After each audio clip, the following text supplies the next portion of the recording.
Hello, hello, hello, everybody. Yeah. I was just commenting on your shirt. Shit is hot. Yeah, this is some of the people listening right now may have this. This is a Secular Talk, fourth generation Secular Talk shirt. I think I have the first one, the throwback one, the green. You do. You have the first one.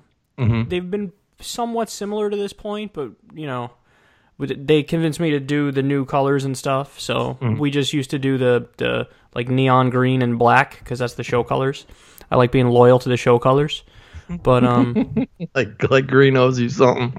Like that's your boy. Like, yo, my bad that I made a blue shirt. I spoke about it a while ago, but like I think I got the idea from D-Generation X in WWF. They had the bright, obnoxious green and black.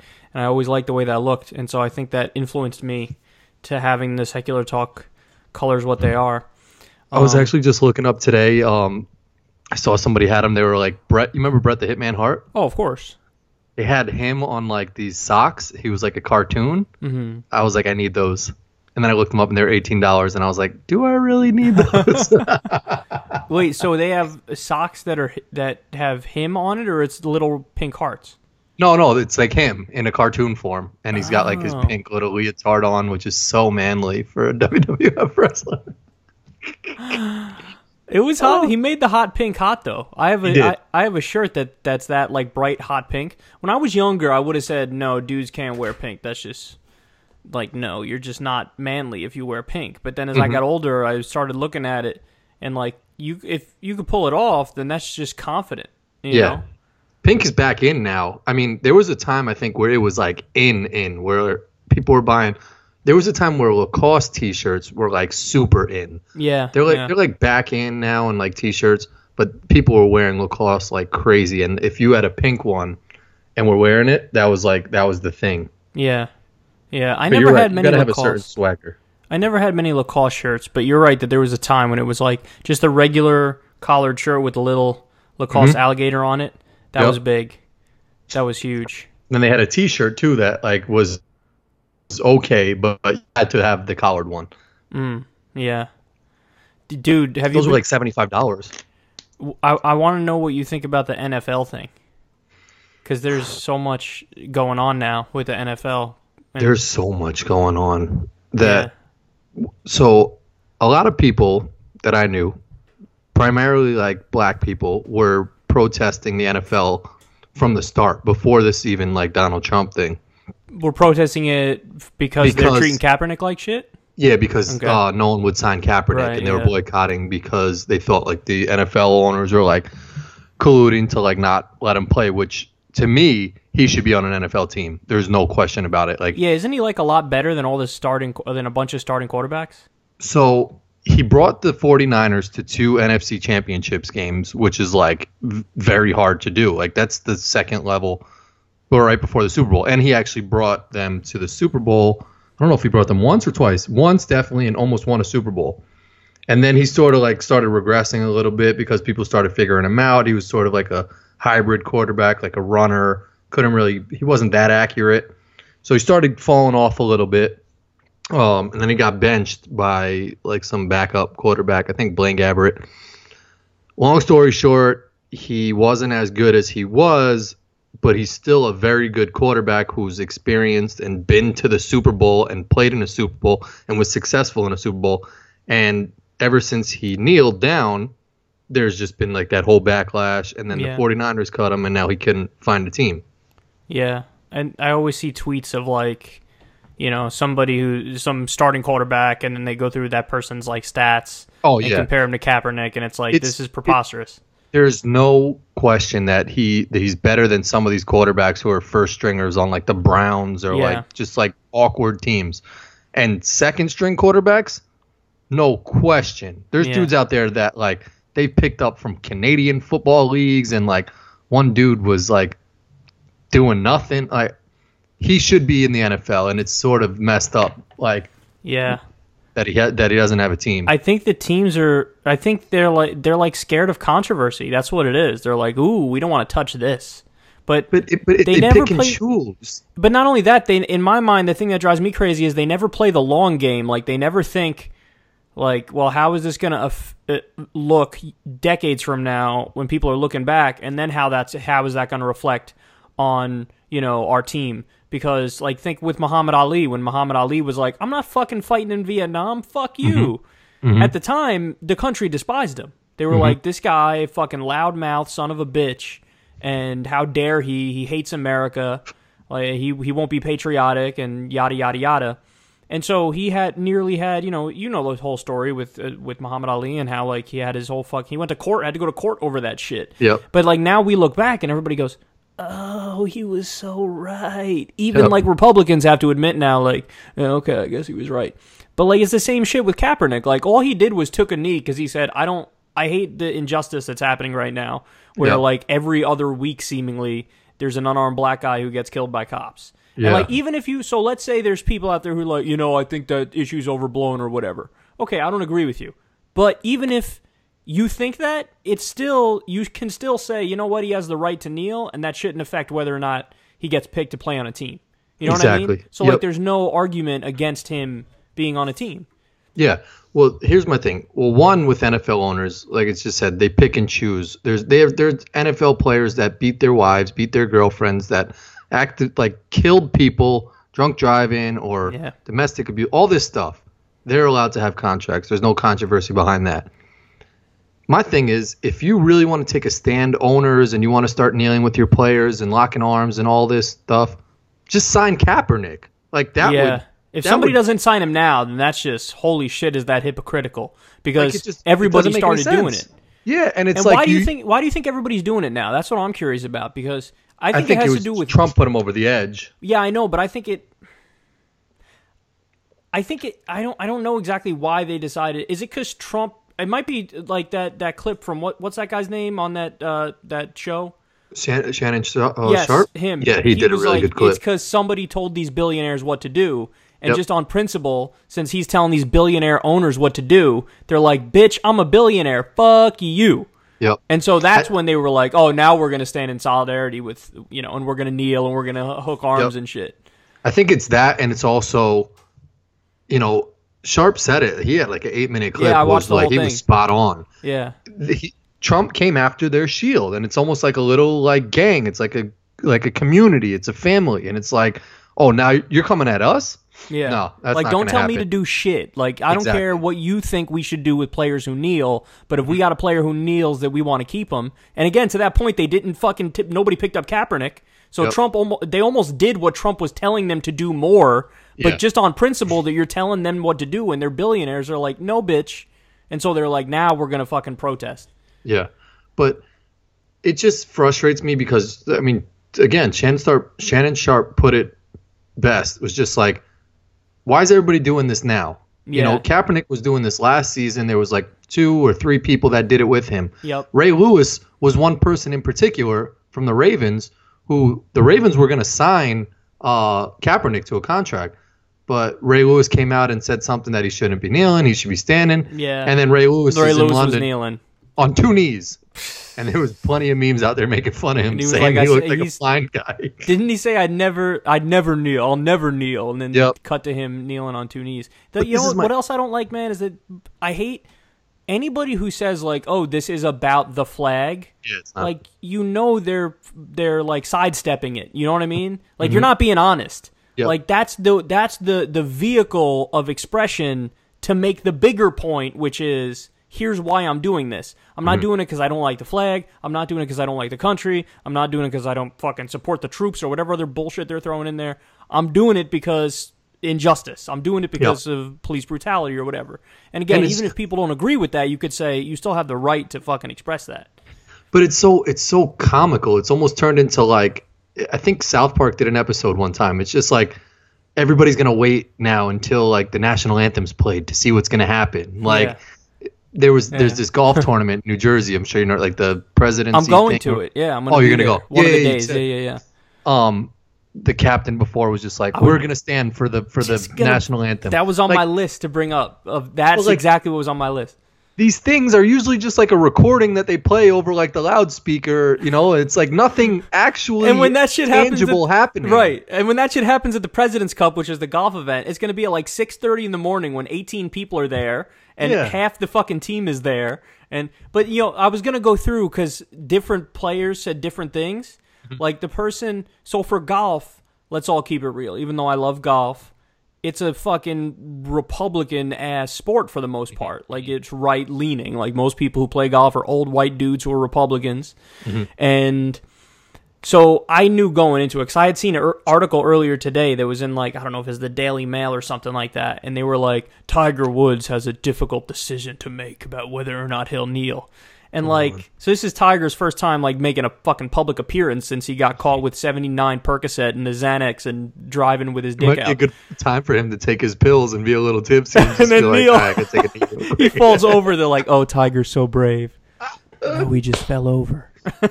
He's not protesting. He's like, no, I was protesting. Meanwhile, he's totally fucked up. He's throwing up. So, I saw the article about that, and in my head, I love Tiger Woods, everybody knows that, but there's no way he's doing that shit. There's no way, because he's not a politically minded dude. He played golf with Trump a few weeks ago or some shit. He doesn't think about it was right before he got elected or something, or right after he got elected, he golfed with him. He doesn't think about the consequences of this shit. He doesn't. So, anyway, my guess was everybody's going to be 100% like, no, we're standing for the flag. So the first one they asked was, like you just said, the captain, Steve Stricker. Steve Stricker's like a 50-some-odd-year-old dude from Wisconsin, white dude. Obviously, he said exactly what I expected them to say, and you could tell he was kind of standoffish about it when they asked him. He was like, no, we're going to stand for the flag. That's what we're going to do. We're going to show respect to the flag. He said something like that, which kind of hinted at that what he really thinks behind closed doors, that he's like, fuck these people who are disrespecting our flag. Yeah. So, but then I saw what Phil Mickelson said. Oh, what did he say? Because he's pretty conservative, right? I thought he was pretty conservative too, but if he might still be, but if he's not, he played it right, because he was like, look, man, there's a lot of injustice out there, and people need to express themselves to try to defeat that injustice. And so it's American, essentially, for people to protest and to have their voices heard and to try to fix the system. And I was like, damn, Phil, because I did not expect that out of Phil. Yeah. If anything from Phil, I expected him to kind of just go past the question and not even answer it, totally dodge it. Yeah. I don't want to answer that, man. I'm here to play golf or something like that. Yeah, that would seem like a more typical answer. That's a Mickelson answer, yeah. But then they went to Ricky Fowler. Ricky Fowler, I thought...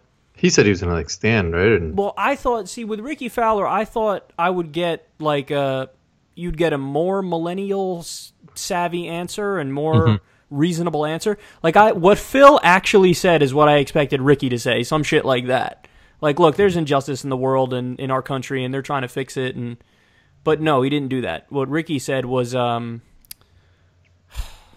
What did he say? Didn't he say he was going to stand with his hand across his heart or something like that? He's like, we're going to stand, and we're going to stand with our hand across our heart, and we have the perfect backdrop of New York City and the Statue of Liberty to do it. And then, he hedged, and he was like, they have the free speech to not do it that if they want to, in the NFL and stuff, but we're going to do it, and, just because they have the right to do it doesn't mean they should do it, and maybe now is not the best time to not do it or something. And it's just such a meaningless debate. Yeah. What are we really debating? If we're gonna stand or sit or stand or sit, who gives a shit? There's still real stuff going on. But it does what it's interesting though. It does show people's ability for long-term thinking. You know what I mean? For example, so there's this guy named Daniel Ellsberg who leaked the Pentagon Papers, and what that was, it detailed everything that we did in Vietnam. So it spoke about how we used napalm and Agent Orange on these innocent villagers and killed women and children and stuff. And this guy leaked it, and at the time he leaked it, he was public enemy number one. This guy's evil, this guy's a traitor, this guy's treasonous, this guy should be killed, and all that stuff. Like a Snowden or something like that, right? Exactly. So now, decades later, everybody agrees, oh, that was heroic. Obviously, we should know what our government is doing with our money in our name. That's obvious, and we were doing these horrible things. And this guy's the definition of a whistleblower and a hero. Well, now fast forward to today, and like you said, Chelsea Manning or Edward Snowden, it's the same thing. You know, people look at Chelsea Manning or Edward Snowden, and if they say, I think they're heroes, I think they're whistleblowers, they have a good ability to read how things will go in the long run. And they know, like, oh, I know exactly how to perceive this now, and I know how it's going to go down in the history books. The people today who are, like, hedging on this or slamming the people who are kneeling, like, you idiots. So if there's some unarmed black guy who gets killed, there's this big injustice, and there's there's a response to it. If there's violence against people as a result of that, like if somebody goes after cops as a result of that, everybody agrees that's wrong. You can't be violent against people for that shit. If people riot and they don't attack people, but like they burn down buildings, like they're burning down property because somebody... Yeah, when they threw the chair through the Starbucks. Yeah, like we can all look at that and go, that's fucked up, don't do that. But okay, so if there can't be violence against people when there's an injustice, and there can't be property damage when there's an injustice, what's left? What's left is nonviolent protest. Exactly what fucking Colin Kaepernick is doing, and exactly what people who care about injustice are doing.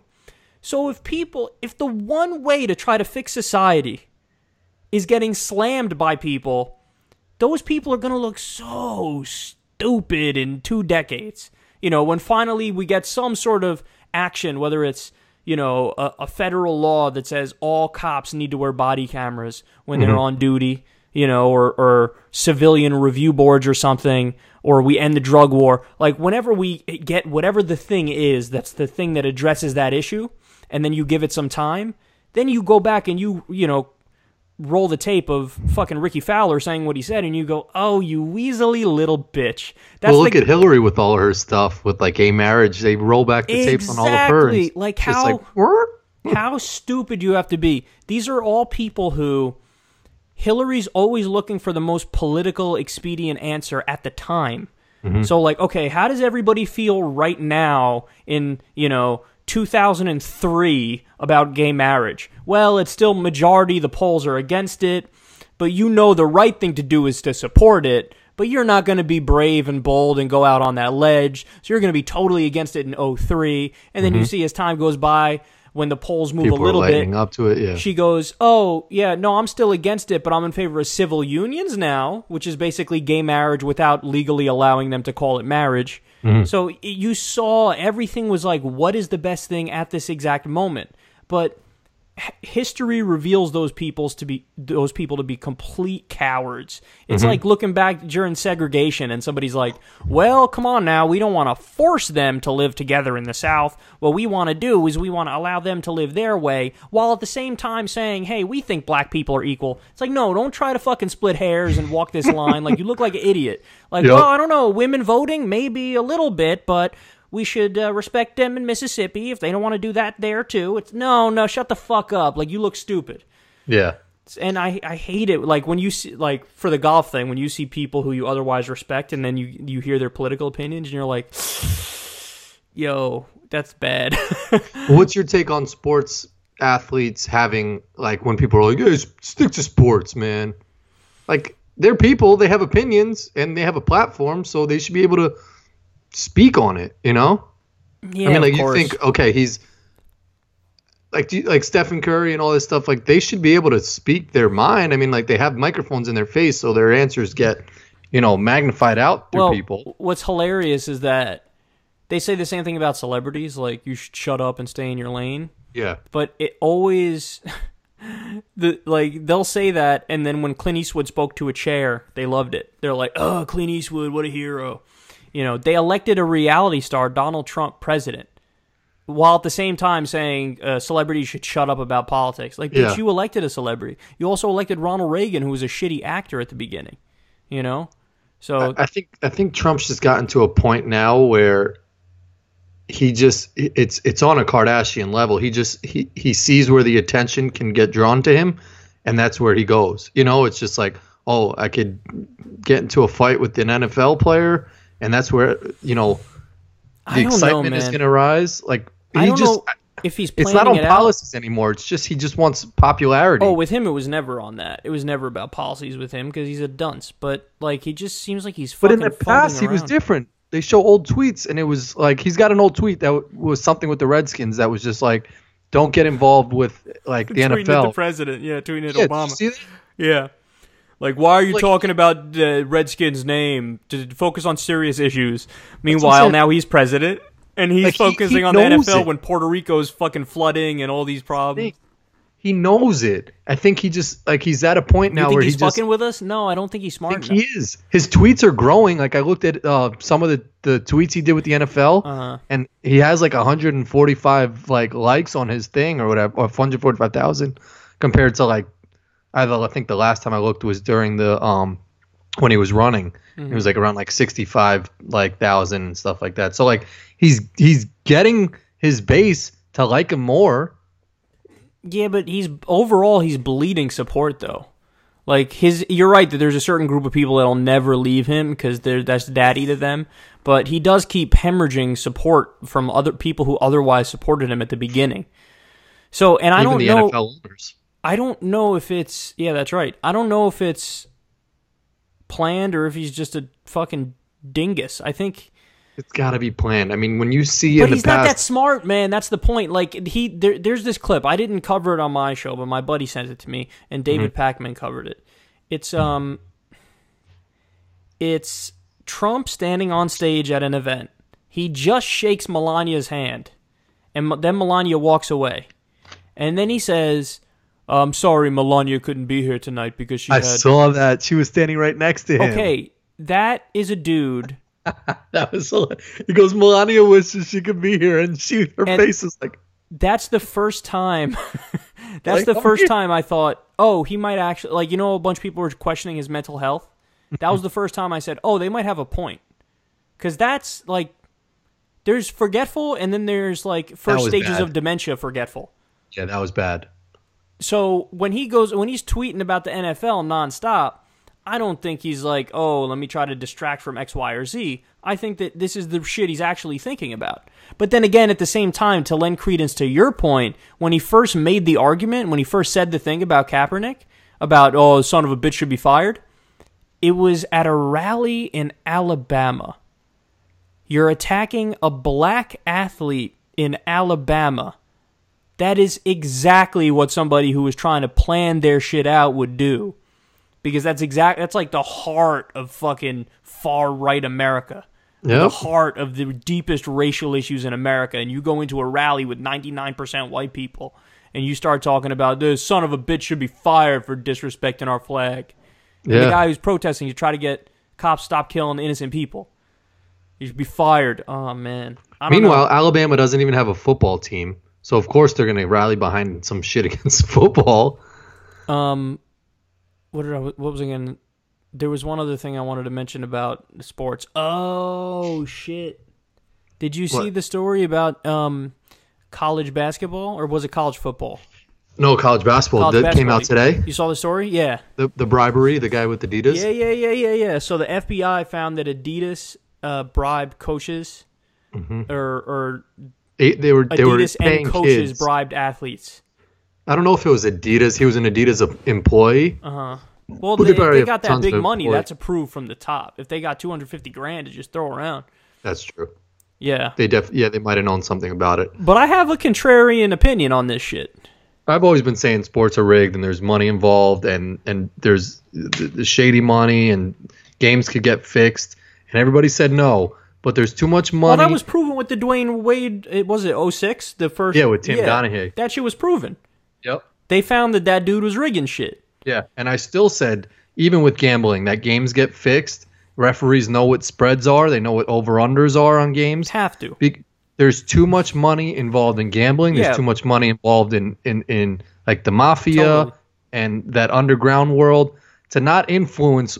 We're all normal people. It's a regular referee. You say, hey, Bill, I got a guy. I'll give you $500,000. You make a call on like Dwayne in the fourth quarter.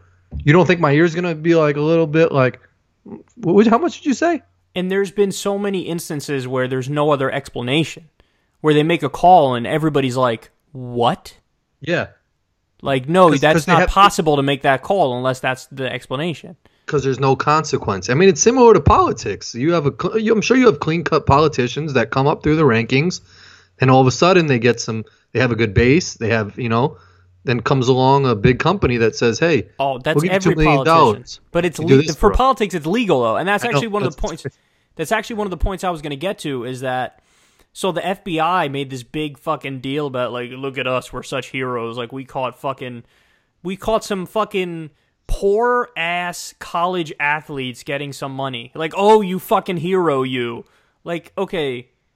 They're focusing on that shit when the entire political system is corrupt, and there are endless consequences for a political system that's corrupt because the politicians never represent the people. They only represent their fucking donors.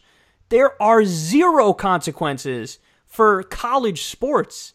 If some kid gets however much money he gets to end up going to whatever NBA team he ends up going to, or to end up going to whatever college he ends up going to, who gives a fuck? That's not an issue. Who cares? What, somebody's not going to be able to sleep at night because this kid who was good went to Indiana instead of going to fucking Purdue or whatever the fuck? Like, it's crazy that they made, it's an easier target to go after. You know what they need to do? They need to allow, because isn't there like a rule just totally banning these college athletes from getting paid? They don't get paid, and that's the whole big controversy. I disagree with that, man.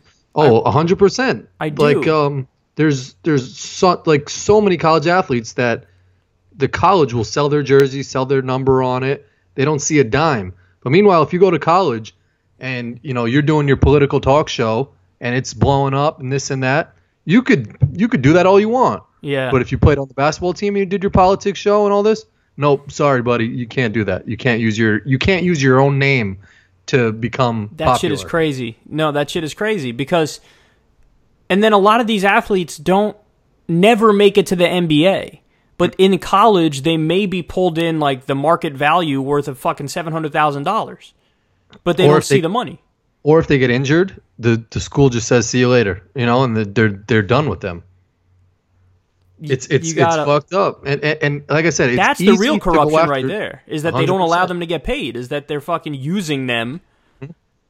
Yeah, that's fucked up. I can't believe that they think they're such heroes. Like, oh, we stopped fucking some poor college kid from getting some money.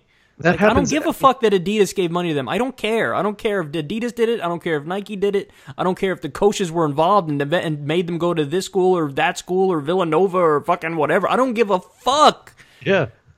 Like they're still going to be playing college basketball, and someone at the top is still going to be getting rich off of them, the same way that they would if they went to any other school. That's a good scam that they got going there, where it's like, so let's get the biggest scam. Let's get all these fucking awesomely talented college kids to play for us, and we can generate a lot of money in the process, and don't pay them a dime. But a lot of these kids get scholarships, but you got to understand that the value that they're pulling in is way more than the amount of money for the scholarship.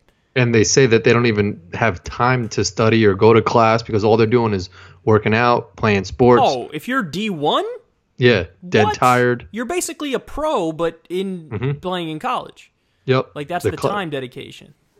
But it's easy for people with money to go after people without money because, it's just an easy target. Whereas if you go after someone with money, they've got the best lawyers.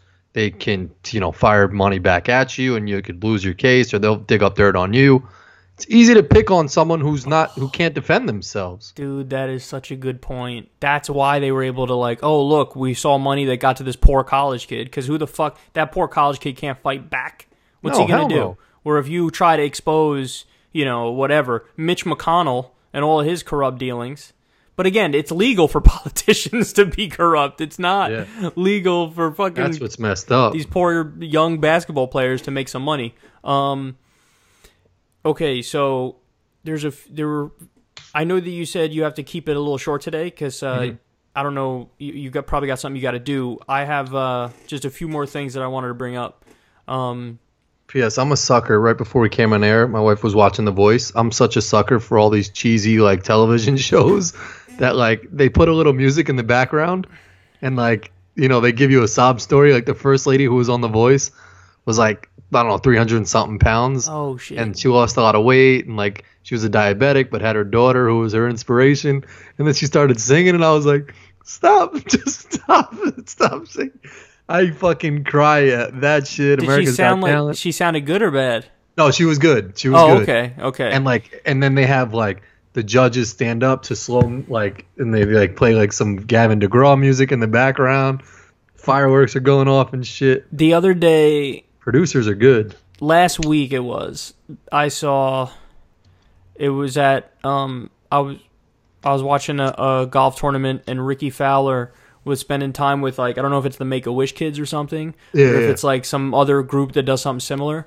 But it was these kids that like had like these. I guess it was some sort of birth defect or something, where like their arms were. One of them had like hook arms and like no hands and shit. Damn. But he was like happy. Yeah. And he was like, and when he spoke, they had like a problem with his voice or something, where it was like really high pitched, but like, and he was like this young kid, and they were just talking with Ricky, and I started tearing up, man, because they're just standing there like happy, and they got these problems, and like Ricky's spending the time to be with them, and I teared up because I'm like, oh, these poor fucking kids. It's wild, man. You have no control of how you come into this world. That's why, like, Greg Popovich gave a good speech the other day. I don't know if you saw it, but he was just like in a 100-meter dash. Yeah. He's like, white people are already at the 50-yard. Like, we're 50 meters deep. We have that head start. Yeah. But like, just like, I think he said something like, we have no control of how we come, like how we come into this world, where we're from. Like, there's people like that come in with like an arm that's like a hook. The Rock had a picture with someone on his Instagram. The dude had no legs. I think he had one right arm or something like that. But the dude was in the picture smiling, like, and The Rock was just like, this dude is just happy, and he was just like, I couldn't control how it came into this world, like. Yeah, So like when people I want to Facebook and help shit like those that, people, so man. stupid. I want to help those people. Like, yeah, but the crazy thing is, those people probably don't want help. Maybe you're right. Maybe they don't. But like, I want to, for people who like can't provide for themselves, like those little kids that had the arms, and like, I don't know what kind of program they're in or what kind of money their family makes, and if they're gonna be okay. But it's no guarantee, Like, it's no guarantee that they're gonna. And you're right, like, probably what people who have those kinds of issues want is just somebody who's going to make them feel normal as fuck. Yeah. And that's exactly what Ricky Fowler was doing, which is credit to him. I know I was shitting on him at the beginning of the show, but no, that's what he was doing. He was talking to them like, I'm going to go grab something to eat. I'm going to do a little stretching. Yep. And I'm like, these kids are just the fact that he's standing there, these kids are fucking over the moon. Yeah. Yeah, but I teared up at that. I don't know what it is. I tear up at stories like that with people who have some sort of big-time adversity and they're overcoming it. Like, that makes me tear up. Yeah. Pets. There's, like, a lot of pet stories. Really? Yeah, there are pet stories that'll make me tear up.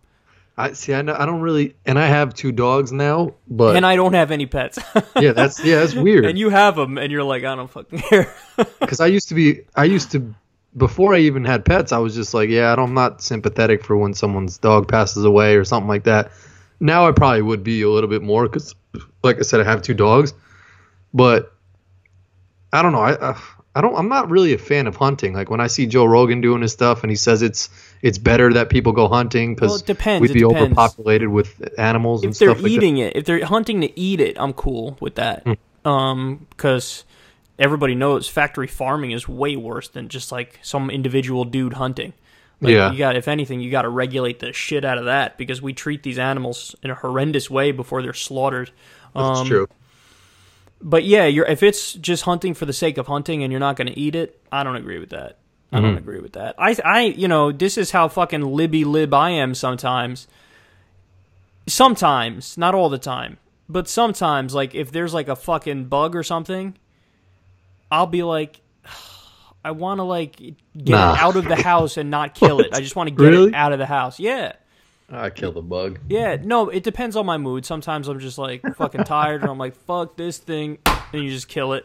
Yeah. And other times I'm like, it also depends what kind of bug it is too. Like other ones you're like, and that's, it's arbitrary which ones look less creepy and which ones don't.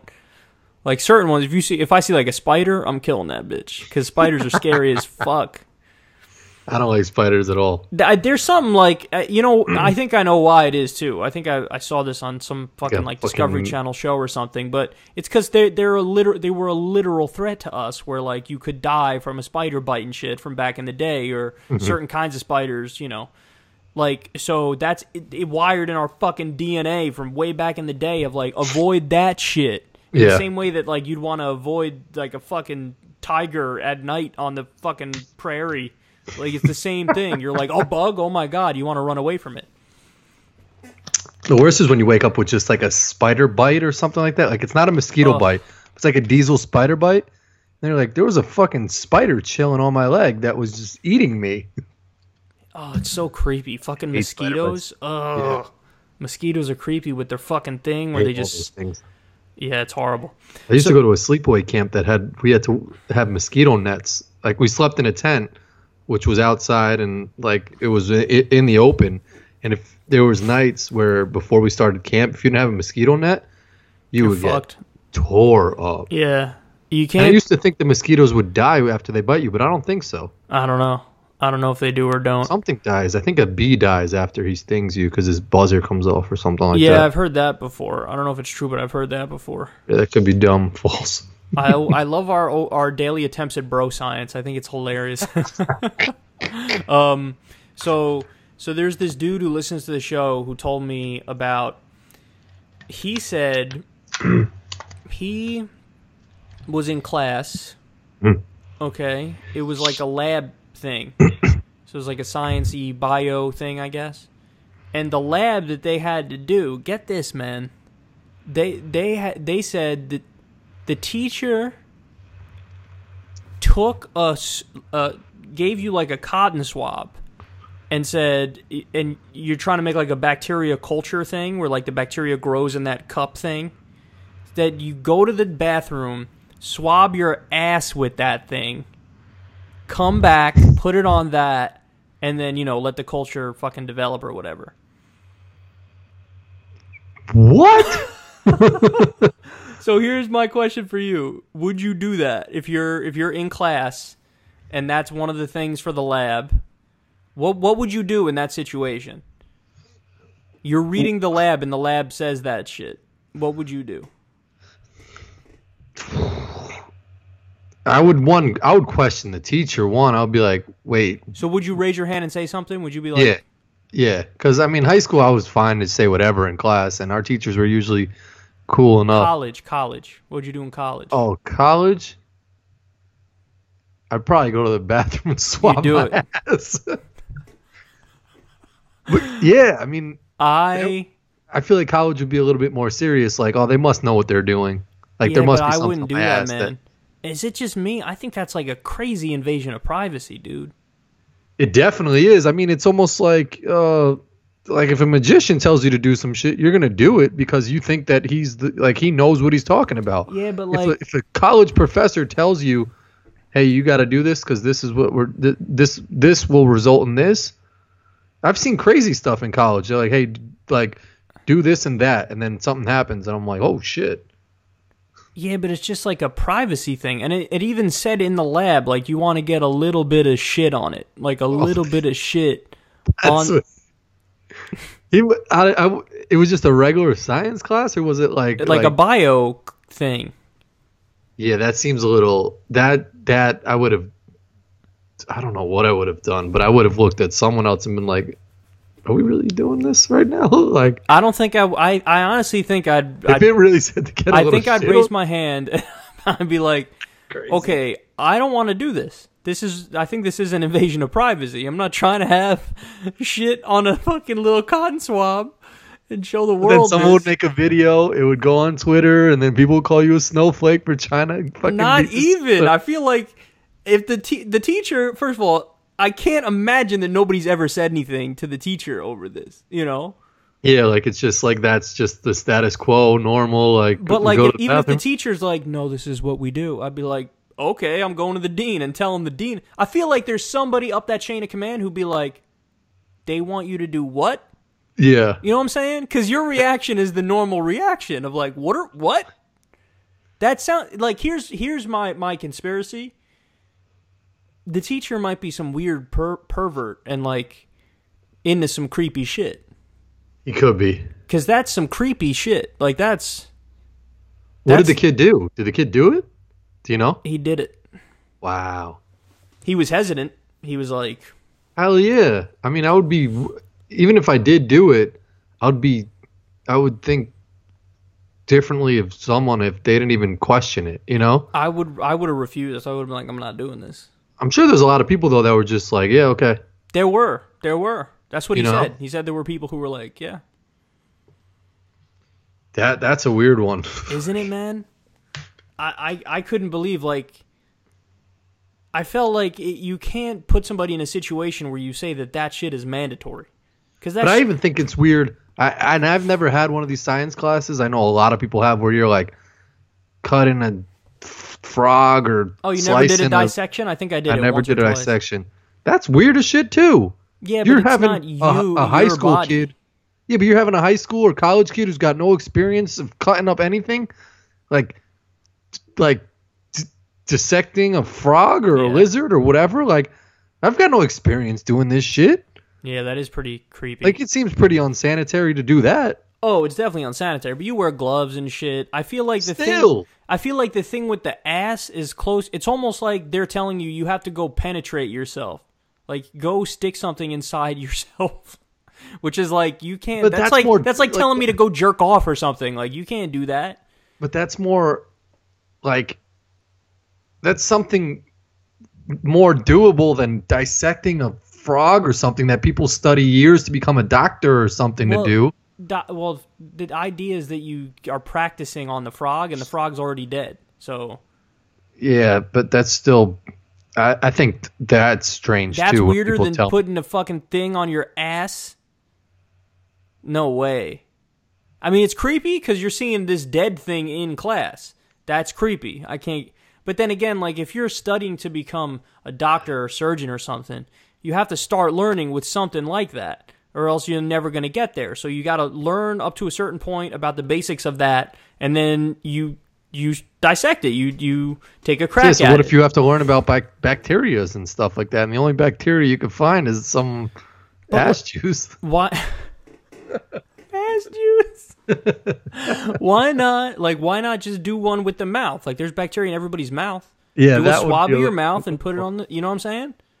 Yeah, that guy might have a camera in the bathroom. That's what I'm saying. There's something going on, dog.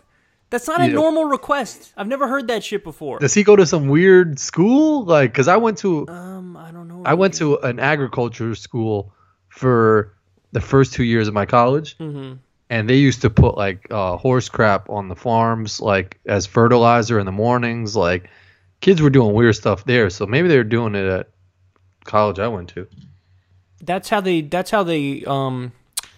do agriculture. You need fertilizer for that shit. I didn't know that though, but maybe the school he goes to, like, that's something that's like their their mantra. You smelled the manure every morning. And you're like, what the fuck morning. is this shit? Yeah.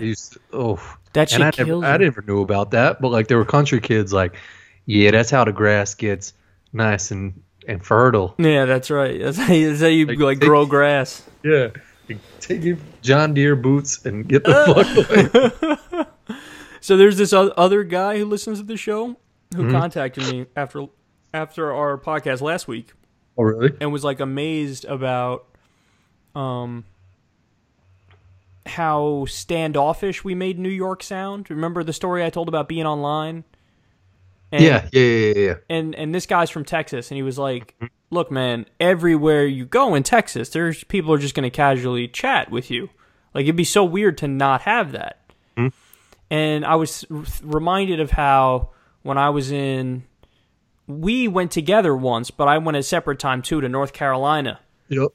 And I did notice a difference where, like, in North Carolina, they're like very bubbly with you and very communicative all the time. Yep.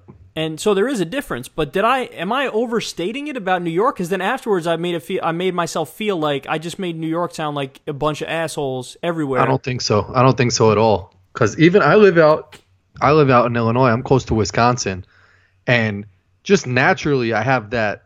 It's not a guard, but it's almost just like if someone's coming up to my car or something, like you have a little boundary where it's just like, don't really cross my boundary unless like we either both agree that we're going to cross this boundary.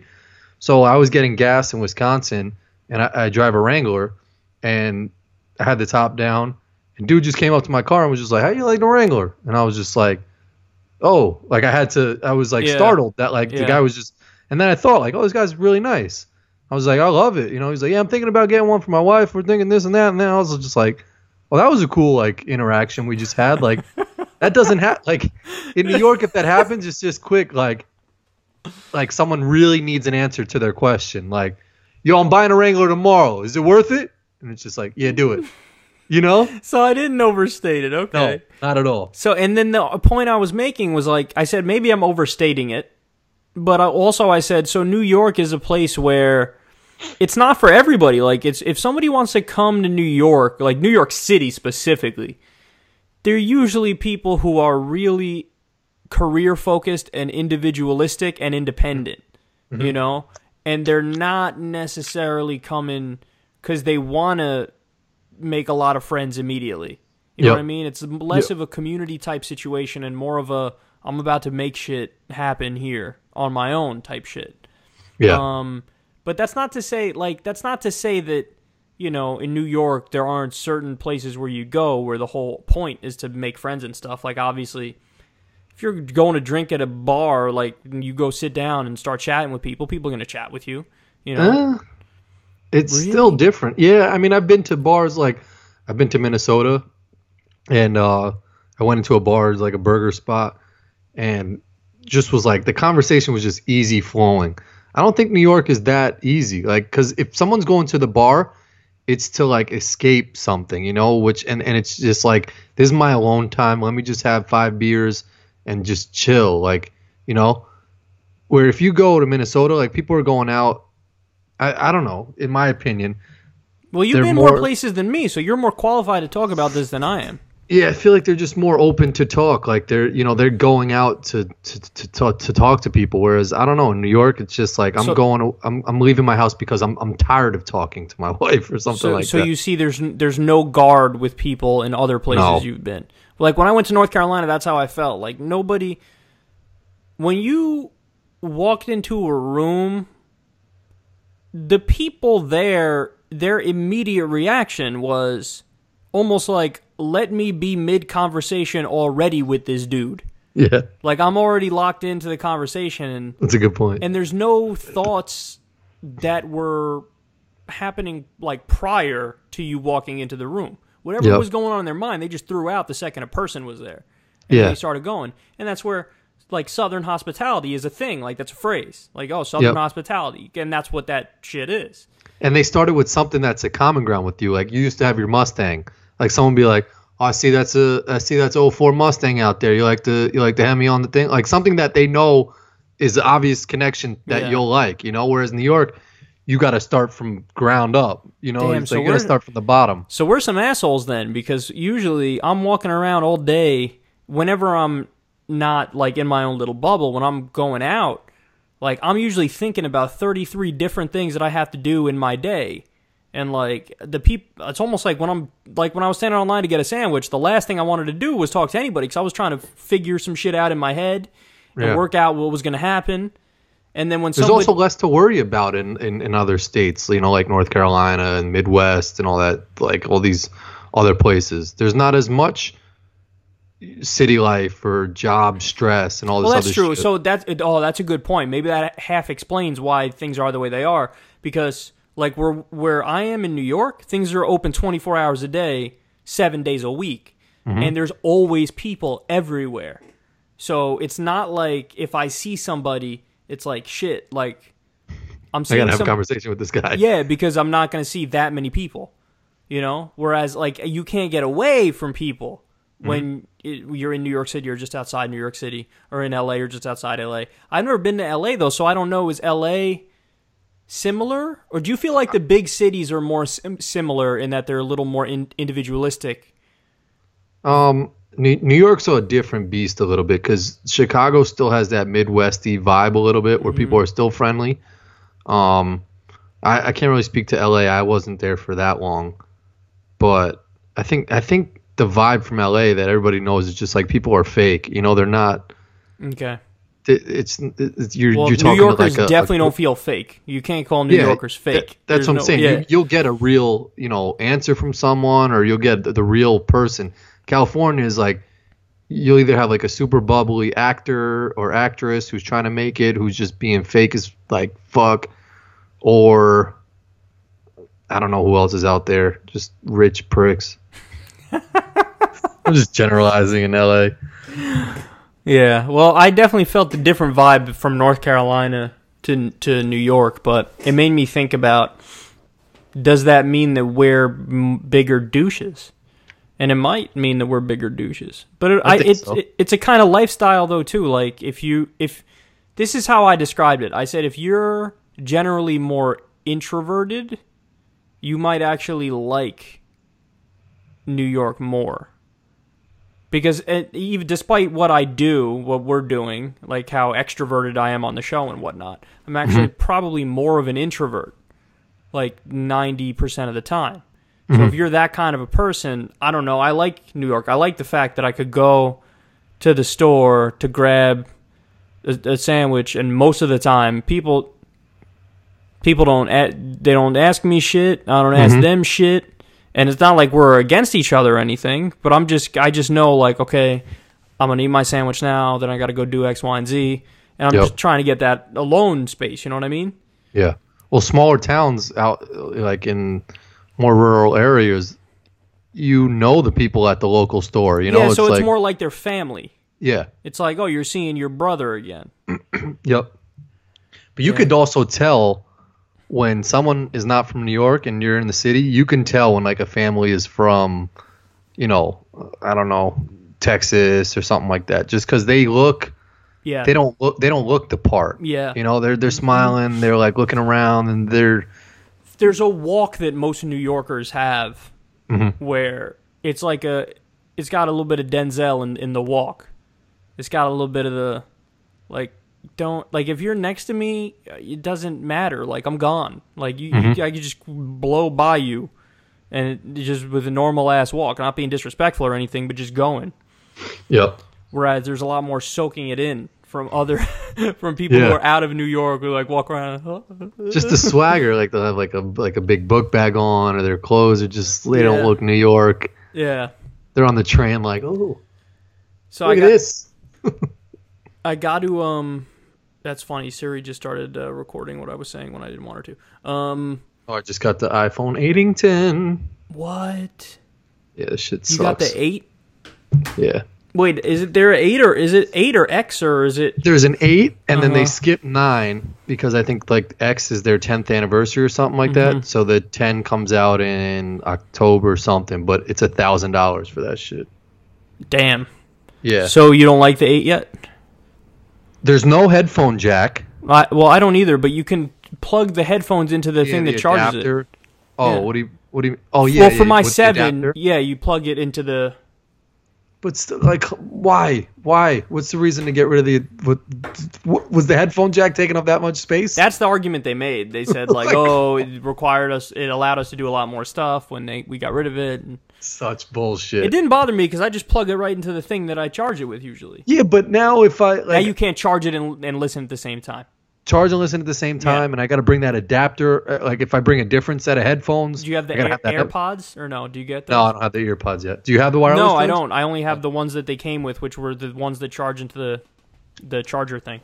It's just everything they do. Like, so I had a Mophie case for my last phone. The Mophie case is that like external charger. Yeah. And this phone is just a tad bit bigger, so it doesn't fit into. You got to get a new one if you want it. Yeah. Oh, so you went with the Plus again? Is it 8 Plus? Yeah, I got the Plus. So you got the bigger one. I thought you wanted to downsize. No, I'm used to the Plus by now. I like the bigger screen. Yeah. Well, I went from an iPhone 4 to an iPhone 7, and so the regular iPhone 7 for me was a big jump from the 4 to the 7. And you didn't do the Plus though, right? No, I didn't do the Plus. I went from the 4, which was like, the smallest one they made, which was like fucking. Yeah. It's like right at the bottom of the apple. And down, and it was like that, and so the 7 was a pretty big jump for me. I think you'd like the Plus. I might. I think you'd like it because I've gotten a lot used to it. And now when someone gives me their phone, like I think someone even handed me a 4 or something once to like type something in, and I was just like I felt like my hands felt like I was like Shaquille O'Neal or some shit like that. Yeah, I was used to the 4, and the 7 wasn't a crazy change. It wasn't crazy. It took a while to get the top of the screen down with my hand movement because the screen's longer. So I had to do like this weird shimmy move with my hand to get my left thing.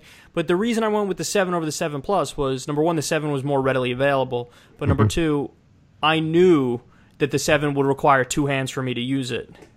Where I sometimes I just want to do the one. It sounds lazy. No, it just sounds funny. Like if you take away the context of the phone, it just requires me. I got to jerk them off with 2 hands and go like this. Dick, dick, dick, dick, dick, no, dick. I was thinking one hand. You know about the double tap, the home screen thing? I think like brings half of your phone down, so you don't have to like reach for the top, or it might just do that on the Plus. Yeah. That's a no. I have that too. I just never use okay. it. But I before I learned about that feature, I learned to shimmy my hand properly, where I could do it without bringing it down. But there was a good article in BuzzFeed about that. It was like 10 things you didn't know your phone could do that are amazing. Your iPhone 7 could do that are amazing. Yeah. There's probably so many little tricks and little things that like you could do with the iPhone that I've never figured out. Yeah, I'm basic. Me too. I don't know how to do any of that shit. You probably know how to do more shit than I do. I gotta have my iPhone 7.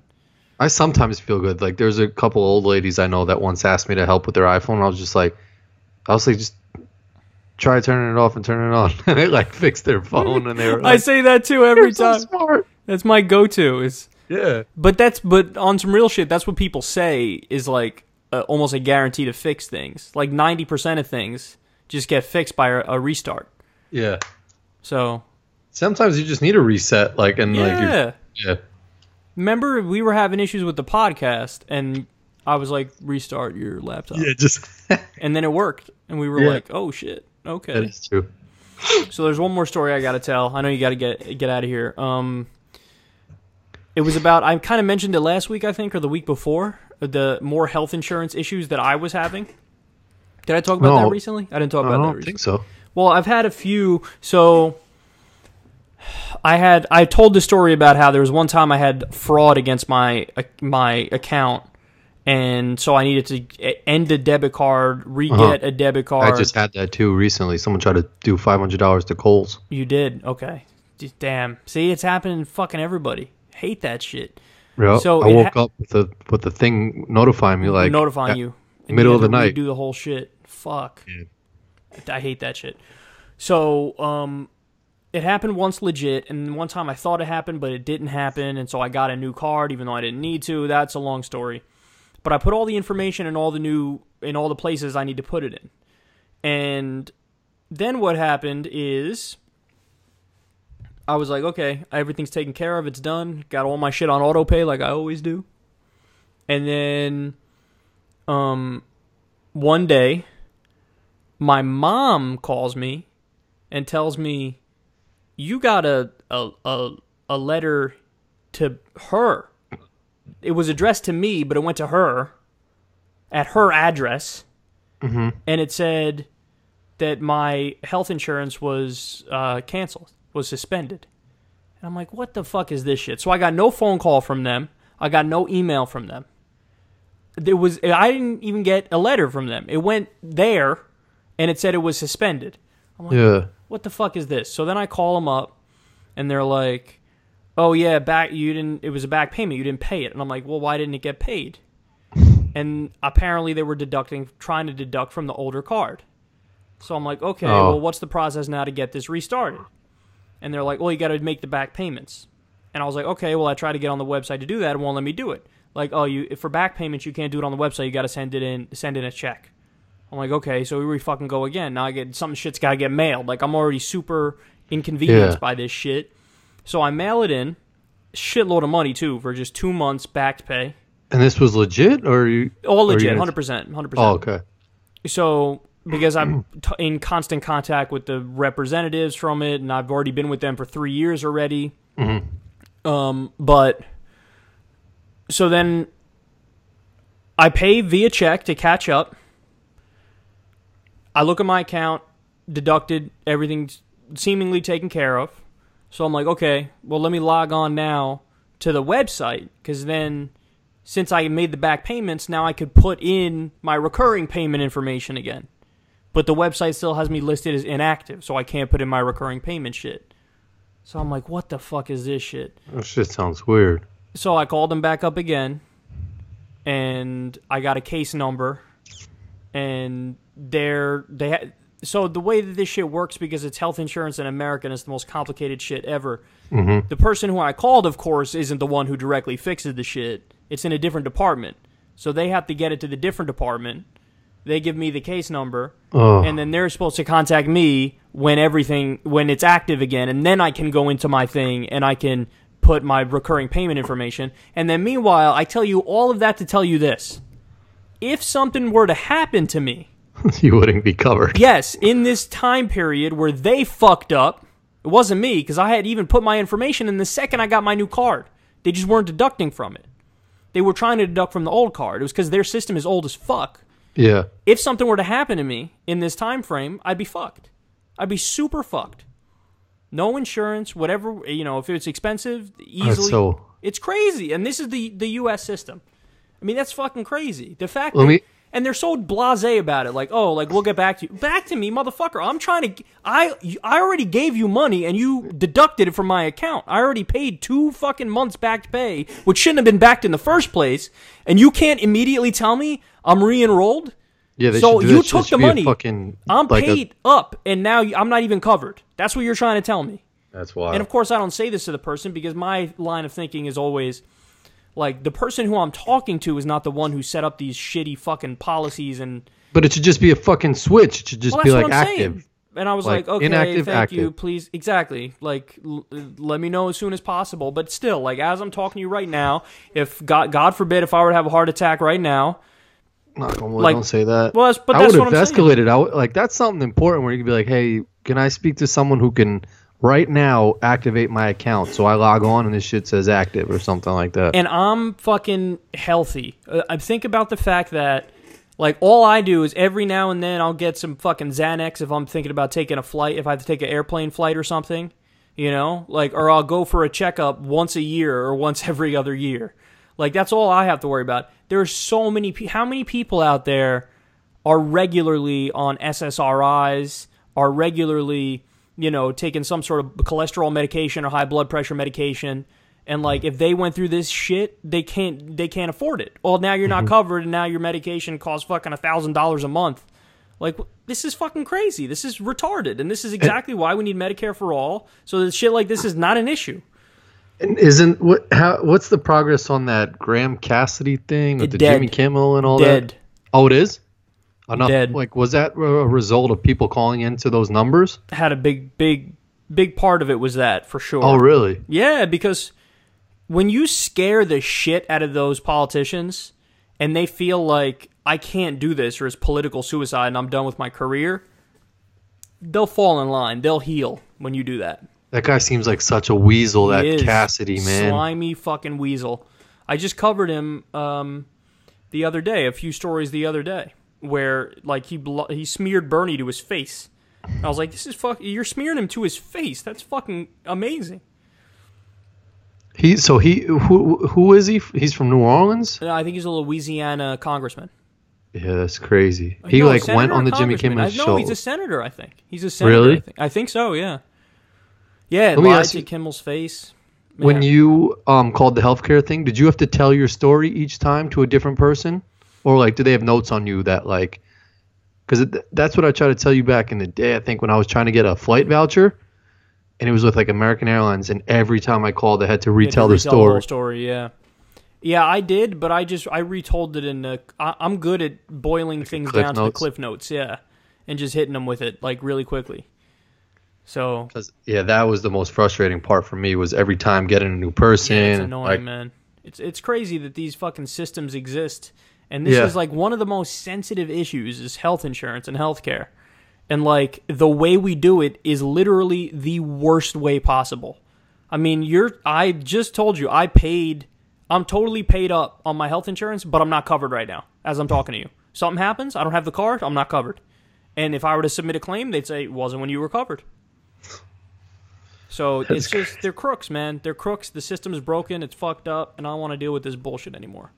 Yeah. I don't want to deal with it. I want it to come right out of my taxes. And if I want to go to the doctor, I want to just be able to go to the doctor. No problems whatsoever. 1, 2, 3. And that's what it's like in other countries. It's not like that here. It's a pain in the ass here. Did I tell you about the time I went for a checkup and I got hit with like $1,000 bill? For a checkup? For a checkup. What? And they were like, oh, well, as part of your checkup, you did the blood test or something. I was like, well, yeah, because it was a fucking checkup and you're checking my like cholesterol levels and all that shit. Whatever the different, I don't know if it's just cholesterol, but it was a bunch of things they checked. Though? It was a bunch of things they checked. So they took a piss sample and they took a blood sample, and it was $1,000. They were like, oh yeah, well, what's automatically covered is, you know, the shit they do with the heart, the EKG or whatever. There were like a few things were covered already, but that was extra, the blood test. So like, even though I'm already paying a shitload every month, now you owe us $1,000. $1,000. And they don't tell you that till after, right? It's like they do the whole... The bill came fucking 4 weeks later. They did that to me at the eye exam once. Like, the dude was just like, yeah, I'm going to do this, this, this, and you want me to do this? I was just like, sure. And like, turned out the shit was like, I don't know, $500, $600, $700. And I was just like, well, you would think you would tell me that before, like, and not just throw it in there on some, like, oh, do you want guac? And then you get to the register, and it's just like, oh, the guac is $3 extra. It's like, well... He made it seem like he was just throwing it on my shit. Yeah. They're snakes, man. It's just scummy, too, because those are like the industries that we need them to not be snakes the most. Yep. Like, that's the industry where I need you to be most real with me, and like, but they're just fucking scheming. And that shit is fucking frustrating, man. I can't stand that shit. Yep. Them and fucking car mechanics. Oh, I'm sure I've been gotten like 1,000 times by car mechanics. So many. Like my stepfather and my mom get got every time they get their car done. They go to this place in Scarsdale, and they think the guy's the nicest guy. But meanwhile, this guy he tried to change oil. My wife had a brand new Mazda 6. A regular car. Takes regular oil, whatever, $20 or something like that. This dude tried to charge me $113 for an oil change on a car. It was the first oil change on the car. $113. I don't even know where you can compute that much money on an oil change. You know what old people do, man? I'm not going to front though. I paid it and then had to go back because my dad yelled at me. That's hilarious. He got me. That's some shit that a lot of older people do. I notice this, and it's fucking scary. And it partially explains Trump. A lot of things explain Trump. There's a lot that goes into it. But this partially explains Trump. Is that I feel like older people will fall for a smooth talker a lot more than our generation.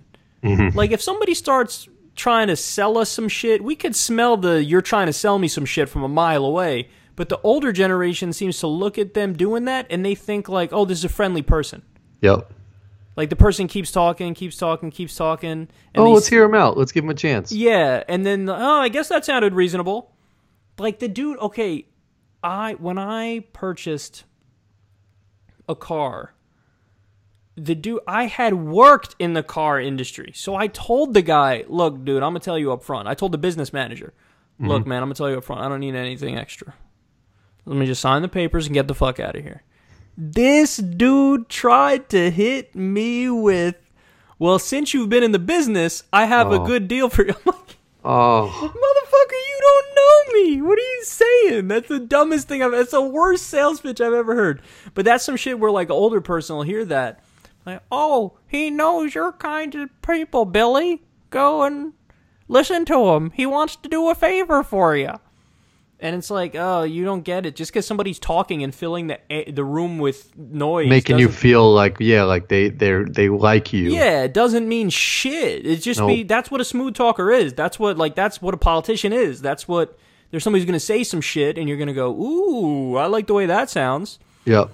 I don't know what it is. Whether I was just like always grown up broke or like still broke.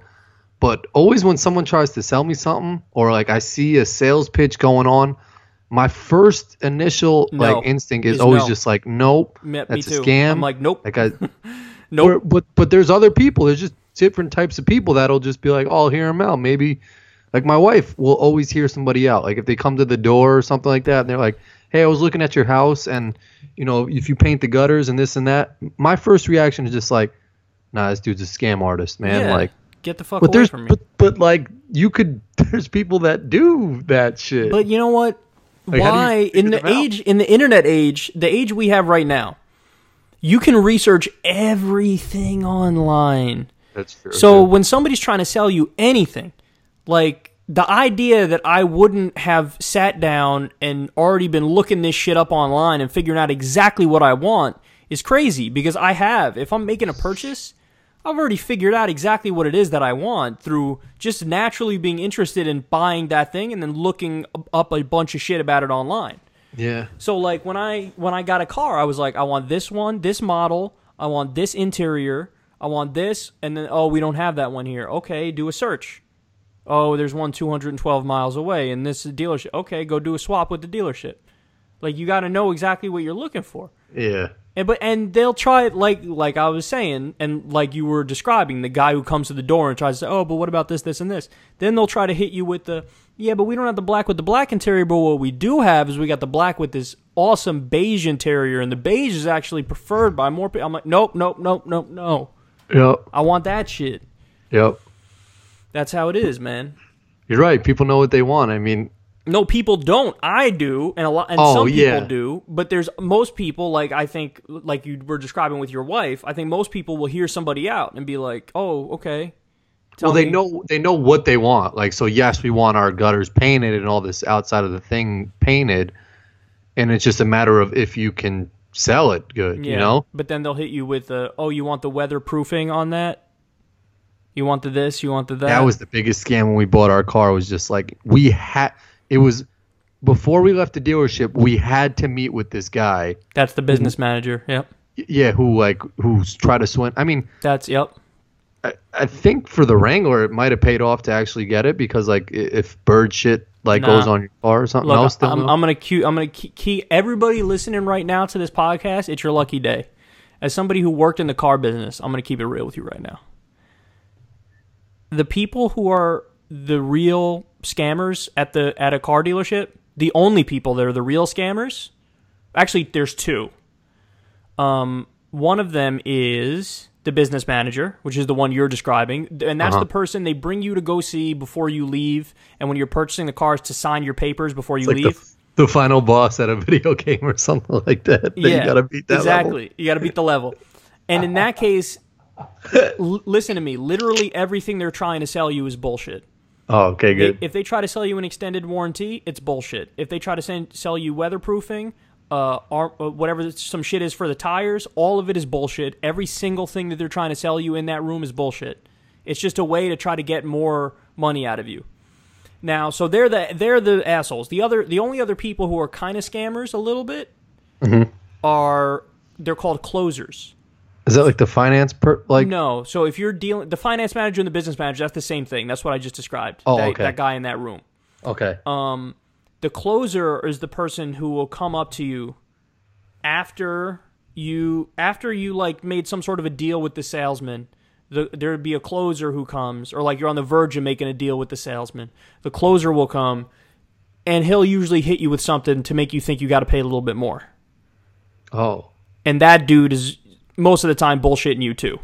Now, sometimes they're not, because sometimes a salesman will overpromise and say he could sell something for like a price he can't sell it for, and then the closer has to come and just get like a little more out so that they could fucking afford to do the deal. Yeah. But sometimes the closer is full of shit because they're trying to bang you out for more money. But the person who's really the most full of shit is the business manager. And the secret of the trade is, you know who's not full of shit? Who's that? The first salesman that you talk to. Because at least, so let me be clear. For used cars, there are some more bullshitters, because used cars, there's a lot more markup. There's a lot more profit in used cars. So, and there could be more problems with the car too, right? Possibly, sure. But even if they take like $1,000 or $2,000 off the sticker price with a used car, you don't know what they own it for, so you don't know how much profit they're making. But usually they make more money with used cars than they do off new cars. Now, the reason why I say the first salesman usually isn't bullshitting is because that sticker price on a new car doesn't have almost any markup in it. Very little markup. Mm-hmm. So when they knock like $500 off the window sticker and tell you that's their best deal, they're not lying. Like the salesman, are only going to make a flat on that car that they sell, which it depends on the dealership how much that is. But that could be $50, could be $100, could be $150 that they're going to make for that sale. So like usually the car salesman is not bullshitting you because they just, like when I was a car salesman, I just wanted to get, like, I'm not going to sell a car. Yeah, I'm not going to spend time haggling with you. I'm going to come to you right up front and be like, look, here's what we could do. The sticker price is this. I'll take $500 off. This is how much it costs. Let's get this done. I'm not bullshitting you. You want to go home and do your own research and figure out how much markup is in the car? Be my guest. But this dealership will not sell it for less than the $500 I just took off the window sticker for you, and that's that. So the salesman's usually not bullshitting you. There's not a lot of markup in new cars. The closer sometimes bullshits you. The business manager is the one where they really bullshit you. Because what will happen is they're not making much money on that new car if they're selling you a new car. And then they go, okay, well, how's the dealership going to make money? Well, go see the business manager, and the business manager is going to sell you an extended warranty. All that extra shit. And they'll hit you with, look, all I'm saying, look, I can give you a banging extended warranty. Your payment for the car without the extended warranty is $220. With the extended warranty, it's only $239, and that covers you for an extra 3 years. So you want to pay that a little bit more per month, but you get coverage for 3 more years. So you don't have to worry about if something happens with the car. And these cars do really well, but at a certain point, you want to make sure you have that extra protection. They'll hit you with something like that. But you don't fucking extended warranty. Nonsense, the extended warranty. Are you kidding me? The amount of money it would cost to repair it when you go in and you don't have the warranty versus if you do have the warranty, negligible. They're just banging you out for $20 more per month. And all the other little bells and whistles they try to sell you are bullshit. That's like car rental places, like ask for all the insurance and stuff like that. But I think my dad told me if you pay with a credit card, you're covered by your credit card through insurance or something like that. So there's a lot of little shit that like places will try and get you for that like you don't realize you're already covered for, or like you may not need. I know with cell phones, like when I used to go in Westchester to like buy a cell phone at like these, I don't know, Verizon store or something like that. These people buy the phone and don't understand. Like they'll buy the case with it at the Verizon store. They'll pay like $50.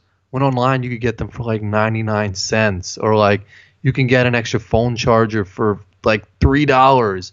When at the store the dude's like, yeah, you need the phone charger, you need the charger, you need the extended case, this and that. Yeah, it's expensive. You got to get it. You're buying the phone. You're having a good time. Yep. It's like an extra $700. Yeah. That's the move, is that there's not that much markup in the product itself. So in all the other things that you push with it, that's where they're really getting you. Yeah. 100%. Stupid accessory shit. All right, let's wrap it up. Carmelo Anthony, man, not on the Knicks. Oh, yeah. But now, you know what? I'm fine with it. He's been with us for so long, and we don't have that much to show for it. Yeah, no one's beaten. Dwayne Wade just went to the Cavs. I heard about that. That's amazing. That like, someone said it was Who's like. Who's on Houston? Harden and who? It's Chris Paul. Okay, that's a good team. They got a good squad. And what? And the other team? Oh, somebody said what? The Hornets or the Hornets have Dwight Howard. Pelicans. I mean. Nah, they got Anthony Davis. Okay. It's gonna be OKC, Houston, Cavs, Celtics are ridiculous. Warriors, yeah. Yeah. But NBA's gonna be fun. Yeah, except our Knicks are gonna suck again. But Knicks are gonna suck. But it was like they said it's like playing like NBA '96, like when you would put like Shaq on the Knicks and like all these. That's weird what it's players. like now. It's just you got all those teams you mentioned are the only teams with a chance. Everybody else is just kind of buying time. Yeah, imagine being like a Utah and just being like, fuck, we're still never going to win. Well, that's us too. I'm thinking, fuck, we're never going to win, so we just got to get used to it. But at least it's New York. Like, they're in Salt Lake City. They'll get over it. All right, guys, we love you, and we'll see you next time. Peace.